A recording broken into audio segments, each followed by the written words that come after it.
नमस्कार. श्री स्वामी समर्थ सर्वांना.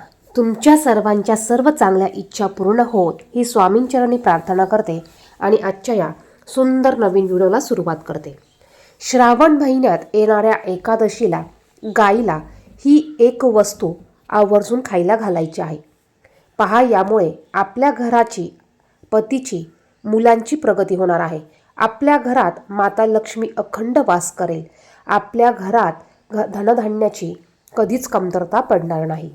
श्रावण महिन्यातील शुक्ल पक्षातील एकादशीला पुत्रदा एकादशी साजरी केली जाते.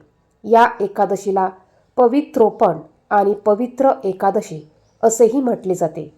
या दिवशी पती पत्नी दोघांनी मिळून विष्णुदेवाची पूजा करायला पाहिजे.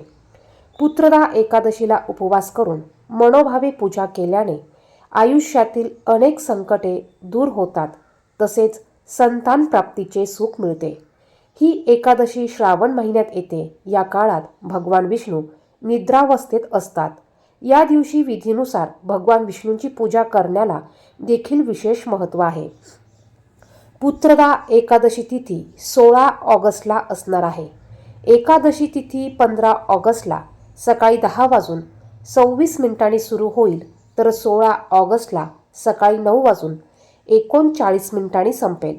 उदय तिथीनुसार या एकादशीचे व्रत 16 ऑगस्टला पाळले जाईल आणि 17 ऑगस्टला सकाळी 5:51 ते 8:05 उपवास तुम्ही सोडू शकतात.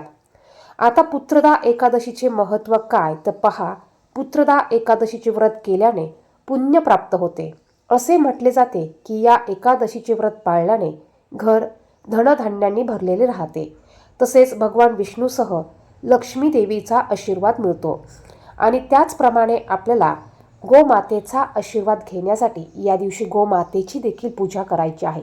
एकादशी तिथी जशी भगवान विष्णू आणि माता लक्ष्मी यांना समर्पित आहे, तसंच या एकादशीला तुळशी मातेला देखील महत्त्व आहे. त्याचप्रमाणे गोमातेची पूजा करण्याला देखील महत्त्व आहे. आणि म्हणूनच आपल्याला या दिवशी गोमातेला म्हणजेच गाईला ही एक वस्तू खायला घालायची आहे. गाईमध्ये 33 कोटी देवतांचा वास असतो आणि आपण जर का गाईची या दिवशी पूजा केली तर आपल्याला 33 कोटी देवतांचा आशीर्वाद प्राप्त होतो. म्हणूनच आपल्याला एकादशीच्या दिवशी ही एक वस्तू गाईला आवर्जून खायला घालायची आहे. तुम्ही दिवसभरात केव्हाही गाईला ही वस्तू खायला घालू शकतात. एकादशी असल्यामुळे तुम्हाला भगवान श्रीहरी विष्णू यांची या दिवशी पंचोपचारी पूजा करायची आहे. त्याचप्रमाणे तुमच्या देवघरात असलेल्या बाळकृष्णाची देखील तुम्हाला पंचोपचारे पूजा करायची आहे.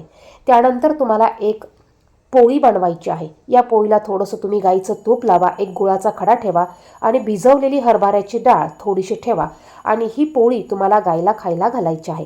एकादशीच्या दिवशी सर्वांना उपवास असतो, देवांना उपवास असतो. तर पहा, जर का तुम्हाला उपवास असल्यामुळे गाईला तुम्हाला ही वस्तू खायला घालायची नसेल तर तुम्ही त्याऐवजी गाईला फक्त तुम्ही पिवळी केळी खायला घालू शकतात, गूळ खायला घालू शकतात. पहा, एकादशीचा उपवास असल्यामुळे तुम्ही या दिवशी गाईला केळी खायला घालू शकतात. एकादशी तिथी ही भगवान श्रीहरी विष्णू यांना समर्पित आहे आणि भगवान विष्णूंना पिवळा रंग अतिशय प्रिय आहे. त्यामुळे या दिवशी तुम्ही पिवळी मिठाई, पिवळी फळं गाईला खायला घालू शकतात. त्याचप्रमाणे गूळ देखील गाईला खायला घालू शकतात.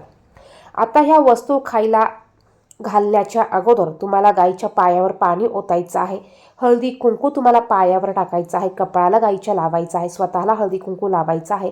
त्यानंतर तुम्हाला ह्या वस्तू गाईला खायला घालायच्या आहे. त्यानंतर गाईच्या मनोभावे तुम्हाला पाया पडायचा आहे, गाईला नमस्कार करायचा आहे.